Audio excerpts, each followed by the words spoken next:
Doma, tukaj, pri nas, v Sloveniji. Utrip Cerkve v Sloveniji.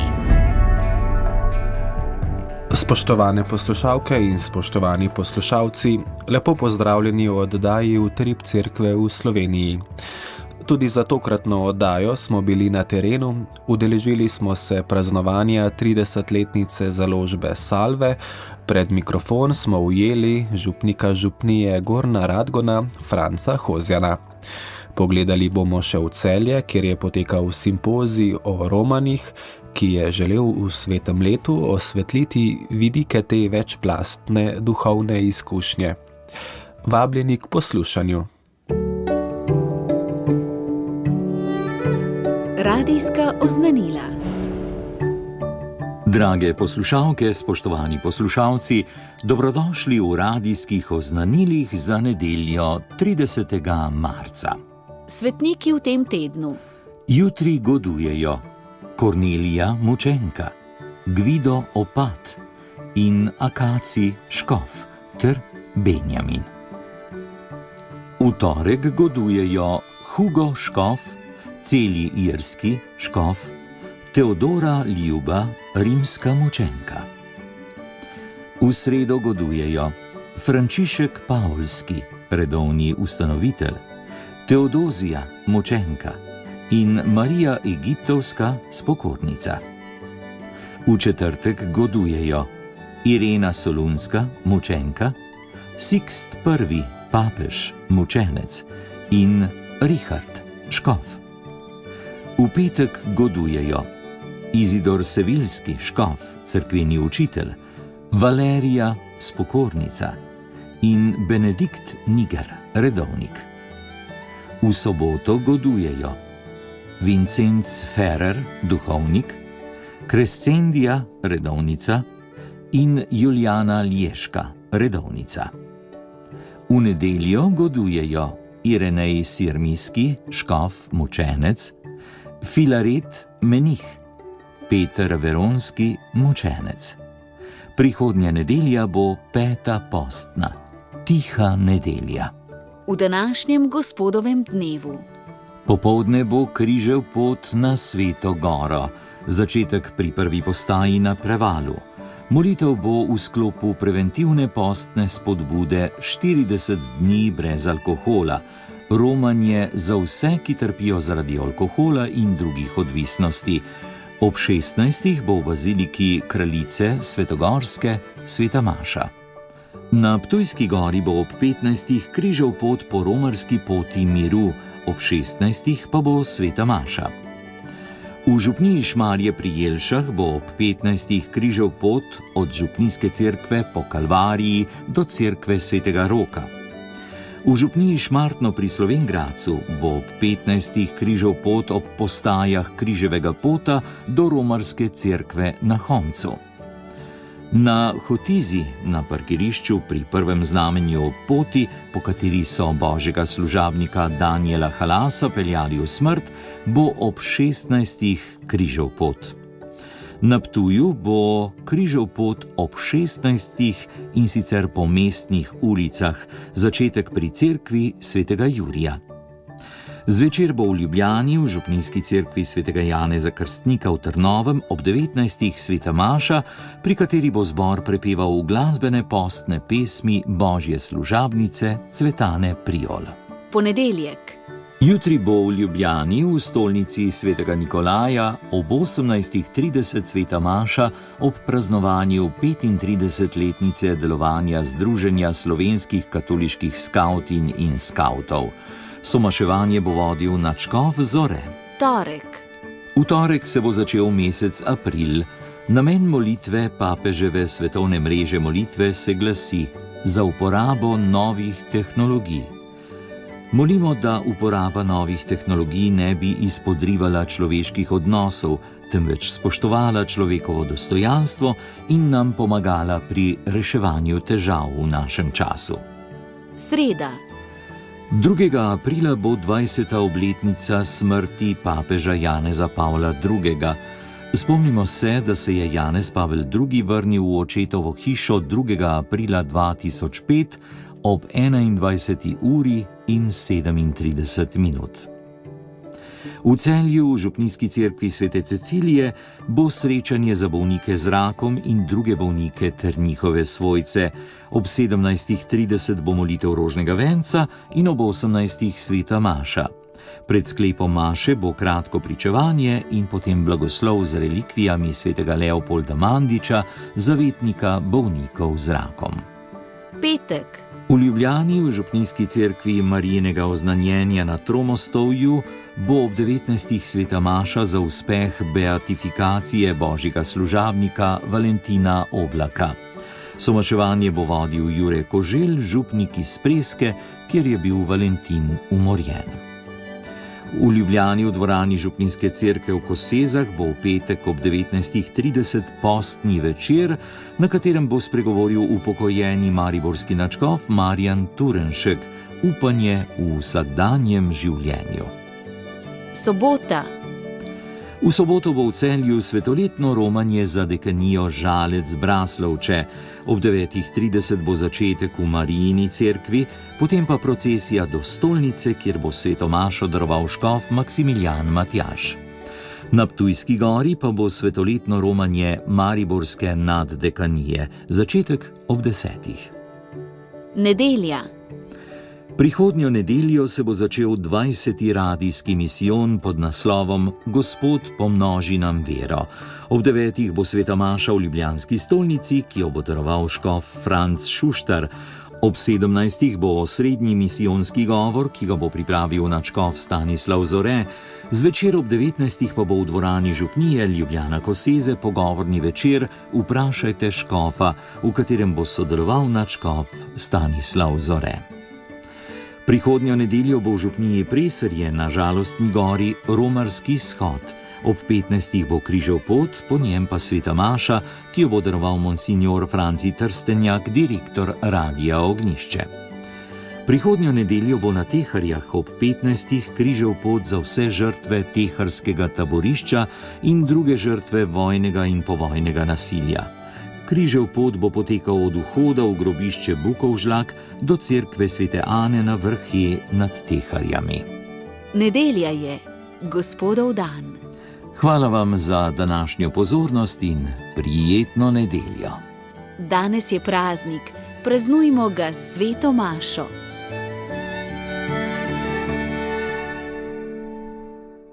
Založba Salve se veseli 30-letnice delovanja. Njene korenine segajo sicer precej dlje v salezijansko zgodovino na Slovenskem.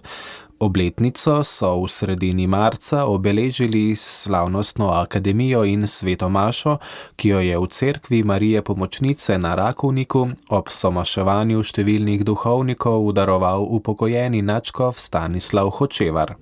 Prav nadškof Hočevar je pred 30 leti, ko je bil inšpektor salezijanske inšpektorije, ustanovil družbo Salve in blagoslovil prve prostore za njeno delo v prostorih za Rakovniško cerkvijo, kjer se nahaja še danes. Tistih časov se spominja s hvaležnostjo. Da nam je dal v tistem času, ko se je v Sloveniji vse tako močno spreminjalo, ko se je rodila nova samostojna država Slovenija, je bilo potrebno dati nove moči, novo upanje in novo usmerjenost v polnosti tudi krščanskega življenja. Salve je kot založba nastala v tem duhu, da smo z ene strani povzeli vse, kar je bilo pred tem in obenem se obrnili k tem, kar je pred nami. Spomnil je tudi na ime Salve, ki prihaja od pozdrava in imena Salezijanci za vzgojo in evangelizacijo. S tem pa so zaobjeli način, vsebino in program založbe. S kakšnimi izzivi so se spopadali takrat? Kot vedno, na začetku je veliko izzivov, ker nimaš najbolj pripravljenih ljudi, ker nima zadosti sredstev, ker nima zadosti prostorov. Ampak z Božjo pomočjo In kot bi rekel Don Bosco, začnemo z majhnimi stvarmi in potem korak za korakom se razvija. Tako je bilo tudi tukaj. Potrebno je ohranjati zares zaupanje v Boga in to je bilo vedno pri meni nekako navzoče in s tem zaupanjem sem šel res vedno pogumno naprej.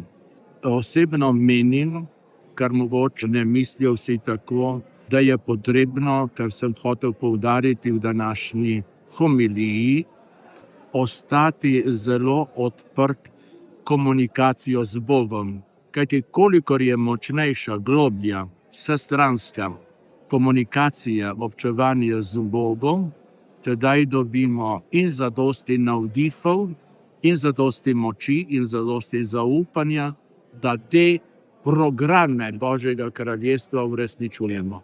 Torej ste optimistični, da tovrstne založbe bodo preživele tudi v današnjih turbulentnih časih? Gotovo sam po sebi sem poln zaupanja, seveda pa so vedno osebe, ki neko zadevo vodijo, ki nekje delajo, tiste, ki se morajo napolnjevati s tem duhom. In če bomo znali vsi tako pripravljati te osebe, da potem je zanesljivo prihodnost gotova. To je najbolj pomembno in to seveda zelo želim in zato molim. Salezijanski zgodovinar dr. Bogdan Kolar je orisal pot katehetskega in založniškega dela. Lahko rečemo, da so salezijanci že vsega začetka imeli pomembno tisk za pomembno obliko svoje dejavnosti. Že namreč takoj kmalu po prihodu na Rakovnik 1901. So že začeli izdajati svoj lastni časopis in različne številne druge publikacije. No in ob tem so ugotovili, da bi bilo seveda zelo koristno, če bi imeli lastno tiskarno in lastno založbo.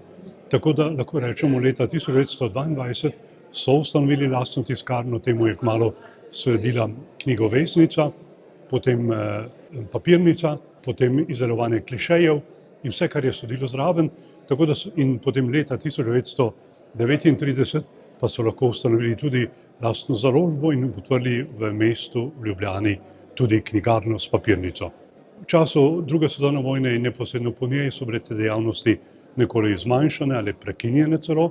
Od 50 let naprej pa lahko ponovno spremljamo različne oblike dela na tem področju, vse z namenom, da bi omogočili pripravo pripomočkov za katehezo, za pridigarsko dejavnost, za ljudske misijone, za šmarnice tudi in različne druge oblike ljudskih pobožnosti.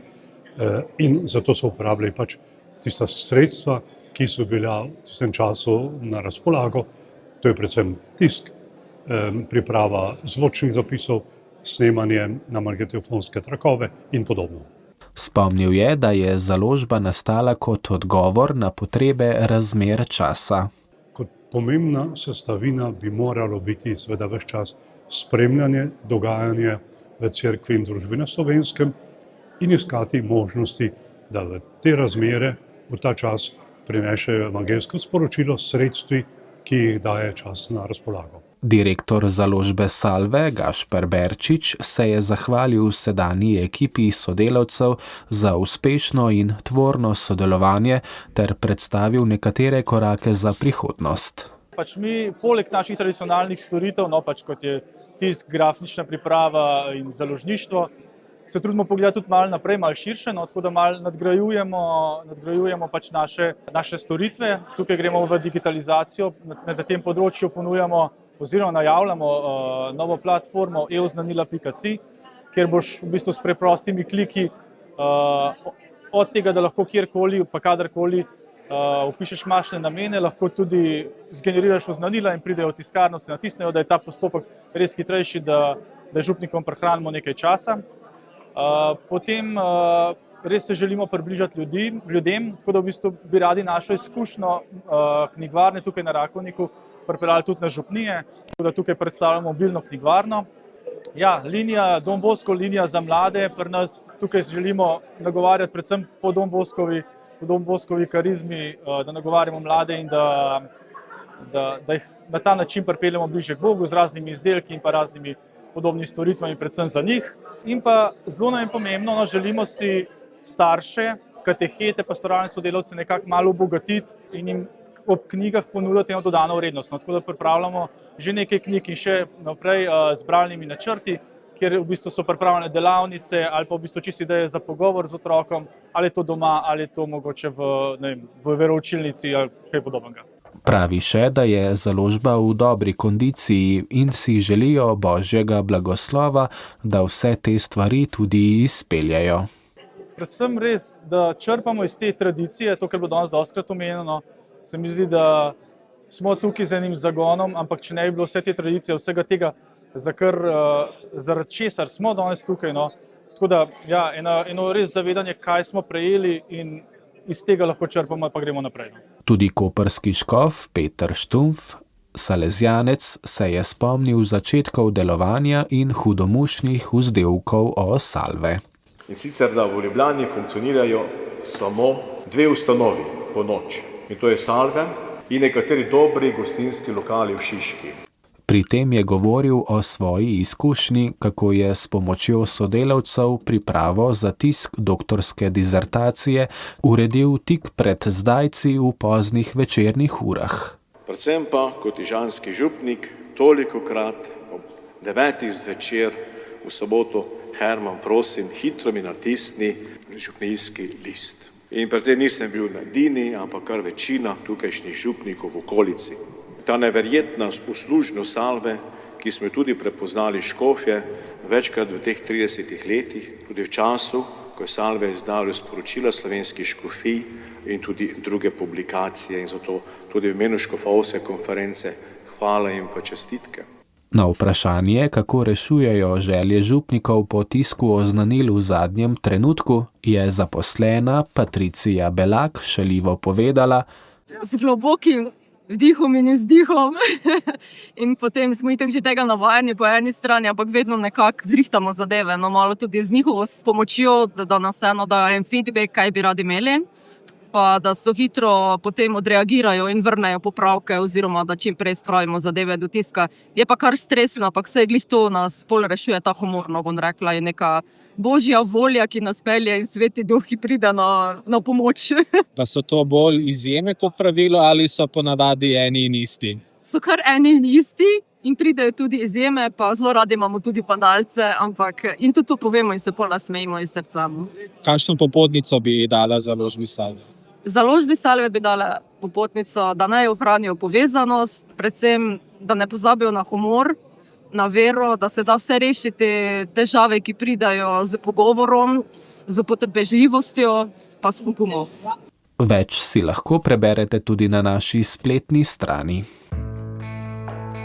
Spremljate oddajo Utrip Cerkve v Sloveniji.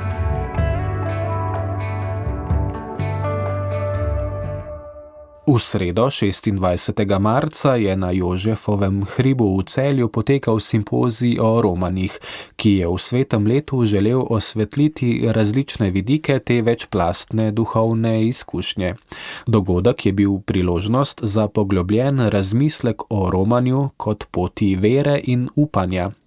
Celjski škof Maksimilijan Matjaž je izrazil zahvalo organizatorjem in poudaril pomen tovrstnih srečanj, ki prinašajo nova razmišljanja in spodbude za pastoralno delo. Simpozij se je nadaljeval s predavanjem v doktorja Sama Skralovnika, naslovljenim Romati s svetim pismom. Izpostavil je, da izraz Hebrejec pomeni romar, ter kot svetopisemski zgled človeka na poti navedel apostola Pavla, Hebrejca izmed Hebrejcev. Svoje razmišljanje je nadaljeval z Abrahamovo poklicanostjo ter jo povezal z novozavezno priliko o izgubljenem sinu. Slednji je najprej šel od doma, nato pa tudi šel vase, kar je dr. Skralovnik označil kot bistvo pristnega romanja, pot navzven, ki vodi k notranjemu spreobrnenju. Jure Levart je predstavil šolo za romarske vodnike, program, ki v sklopu evropskega projekta izobražuje vodnike za spremljanje romanj. Usposabljanje sledi evropskemu kurikulumu in ponuja tako duhovna kot praktična znanja, od psihologije hoje, pomena molitve med potjo, trajnostnih vidikov peš roman do uporabe navigacije. Namenjeno je tako izkušenim vodnikom kot ljubiteljem pohodništva po romarskih poteh. O romarski praksi v pravoslavju je spregovorila Milada Kalezič, ki je poudarila, da se moramo najprej zavedati, da v Mariboru vsakodnevno roma veliko število ljudi, bodisi na piramido z Marijino kapelo, Kalvarijo ali okoli mesta s pogledom na cerkev na Gorci ali ob Dravi mimo cerkve svetega Jožefa. S svojim pričevanjem je približala osebna doživetja romanj na goro Atos in romanje v pravoslavne samostane, ki pustijo globoke duhovne sledi. Prispevek o romanju v islamu je pripravil imam Zinaid Mahmutagić. V poslanem besedilu je predstavil hadž, romanje v Meko, enega od 5 stebrov islama. Poudaril je, da za muslimana predstavlja vrhunec duhovnega življenja. Sledila je okrogla miza, na kateri so sodelovali Božidar Ogrinc, župnik v Kresnicah in upravitelj župnije Hotič, ki v svojem delu prepleta teološko refleksijo in pastoralno prakso. Slavica Arih, soustanoviteljica romarske agencije Ariturs, ter pater Toni Brinjovc, gvardijan in rektor romarskega svetišča na Ptujski gori, ki je izpostavil romanje kot prostore milosti in srečanja z Bogom. Sogovorniki so poudarili, da so romanja velika pastoralna priložnost, ne le za osebno poglobitev vere, temveč tudi za krepitev skupnosti, povezovanje med verniki in odpiranje medverskemu dialogu. Na okrogli mizi je bilo povedano, da je romanje, če je dobro pripravljeno, kot dobre duhovne vaje. Povedano je bilo tudi, da je za duhovnega vodjo pomembno, da zna biti najprej človek, da zna biti tam kot živi evangelij veselja in šele nato kot teolog.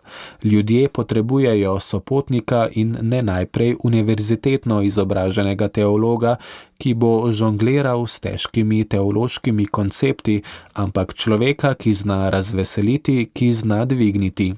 Povedano je bilo, da na romanju ni dovolj molitev zjutraj, sveta maša in rožni venec na poti. Potrebno je, da ljudje dobijo izkušnjo, da je vsa pot molitev. Žal se pogosto zgodi, da duhovni spremljevalci mislijo, da je njihova naloga molitev rožnega venca, litani in še kaj, kar bi romari lahko zmolili tudi sami doma. Simpozij je zaključil mariborski nadškof Alojzij Cvikl, ki je zaželel, da bi vsak udeleženec odšel bogatejši, z novim zavedanjem, da smo vsi na poti in da nismo sami. Povzetek srečanja sem pripravil s pomočjo besedila na spletni strani Nadškofije Maribor. Spremljate oddajo Utrip cerkve v Sloveniji.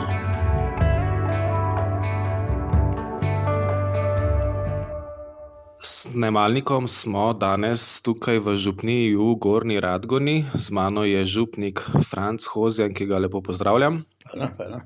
Gospod Franc, naša prva asociacija, ko pomislimo na Gornjo Radgono, je seveda kmetijski sejem. Nas pa zanima, kako tukaj živite v tej župniji, kakšna je? Župnija, kot se župnija v današnjem času živimo, trudimo se, ampak versko življenje vsi imamo kot marsikaj drugi. Imamo pa zdrava močna jedra. Ljudje tukaj zelo spoštujejo duhovnike, še vedno. Tudi tisti, ki so bili kdaj tukaj ali ki so išli iz fare, mislim, da je tu ena močne korenine, kjer se vera kljub temu ohranijo. Res je, da nam upadajo število veroučencev, zelo močno upada, mladi odhajajo, pobirniki, kako so nam usihajo.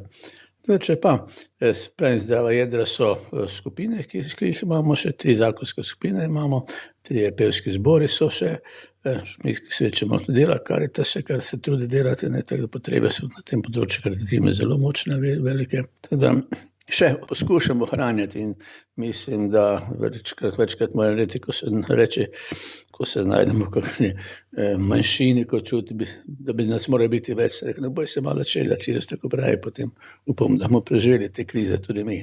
Kako dolgo ste že vi tukaj? Tukaj se že čez 20 let, mislim, da že 23 let teče že. Prej sem bil, če po vrsti ne štejem, začel sem kaplan v Črenšovci nedeljski, potem v Murski Soboti, potem na Prevalj kaplan, potem pa župnik v Dravogradu in sedaj pa spet v Radgoni, župnik naprej. Ne. S kakšnimi izzivi pa se tukaj soočate, kakšno okolje je tukaj? Ja, kaj ne rečem, tu smo štajerska stranka, je malo drugače kot prekmurska. Tisti, ki so verni, drugo plat pa jih ne zanima, ne vera, ne cerkev, razen za Veliko soboto pri blagoslovi velikonočni jedilni. Takrat smo si. Tako da mislim, ta polarizacija je dokaj močna. Ne. Vem, ko sem po drugih župnijah hodil, ni bilo tako močno ločeno. Ne. Tudi če niso bili verni, ampak si kot duhovniki ste spoštovali. Tu pa te hodi mimo, lahko se čuješ s tistimi, ki hodijo v cerkev. To je ena plat, druga plat pa tisti, ki pa smo povezani v župniji, v župnijskem česu, tam pa seveda zelo močno, ta odnos do duhovnika zelo močen. Kako velika pa je župnija? Župnija spada kar se tiče soboške škofije, med večje župnije, nekaj čez 7,000, po 7,000 do 8,000 prebivalcev, teda nedeljnikov veliko manj, ne vem, če zdaj še 10-15%, ne. Krščani pa seveda je še vendarle večina. Ne. Drugače je pa glavna cerkev posvečena? Svetemu Petru, samo Peter je, ne. Sprejeti, ko je bilo Pavlovo leto, me je škof klical, pri vas imate svetega Pavla, pa vašo cerkev določi za Pavla, žal mi je, Pavla pa nas nimamo, mi imamo samo Petra, ne. Kaj pa podružnične cerkve? Tukaj takih podružnic, ko so po drugih župnijah, zlasti naprej na Štajerske, na Bajani, nimamo takih velikih podružnic. Imamo eno malo večjo podružnično cerkev, ki je bolj pogosta maša, ki pa premore 60-70 ljudi. Tukaj so tako znane križi pa kapele, vaške kapele, ki je noter samo oltar, zvonik pa zvon, tako da kvečemo duhovnih lahko noter stopi. So pa res lepe kapele, ampak res male, tako da maše imamo samo na ene podružnice, druge ne. Tako da to je nekako lažje za duhovnika, da ni treba toliko druge, ampak se imamo nekako centrirano v farni cerkvi. Kako pa je s sodelovanjem z laiki? Slišali smo tudi, da se nekako izobražuje tukaj za stalnega diakona, ne gospod. Vključujejo se zelo, ni problem najti sodelavce, takšno drugače od bralcev do pevci, prej imam 3 zbore, dobro, lahko bi še vem, da so sposobni še mnogi drugih, tako da še treba seveda se trudi, še vedno pa od osebe do osebe, človeka do človeka nagovor, osebni nagovor mora biti, kar se vzandilom povabiti, to je premalo, ne, da moraš poiskati boriti se vsakega človeka, da če hočeš dobiti. Imamo enega kandidata za diakona, ki smo edina škofija v Sloveniji, ki nima še diakona in kar vesel se pripravlja ta tečaj, katedsko šolo, ne, in mislim, po 2 letih, da bo končal. Ne. Zaenkrat naši dekaniji imamo vse župnije še pokrite duhovniki, ne, seveda pa župnija, kot je naša, pa so sicer 2 duhovnika in pomočniki še, so pa oba stara 150 let skupaj, ne. Taki močni župniji, kako pa to ni več lahko, tako da diakon nujno potrebovali, ne. Če mogoče zaključiva s poročilom poslušalkam in poslušalcem oziroma z vašim pogledom naprej, kaj si želite v prihodnje? Predvsem zelo muči to delovanje mladih, ne. Želi bi z mlade bolj prilačen, pa zdaj glede, vemo, kako je mlajši, kako delajo mladi duhovniki, mi stari je malo teže. Kot tisti ne se zelo trudi, ampak kljub temu je preveč dela za vse, še bilo nujno rabili nekoga asistenta ali kako smo prej, mogoče mlajšega diakona, ki bi se res mladi bolj posvečal. To mi nekako najbolj leži na srcu, ker sem bil vajen prejšnjih let, pa prejšnjih mojih služb, pa sem vedno delal z mladimi.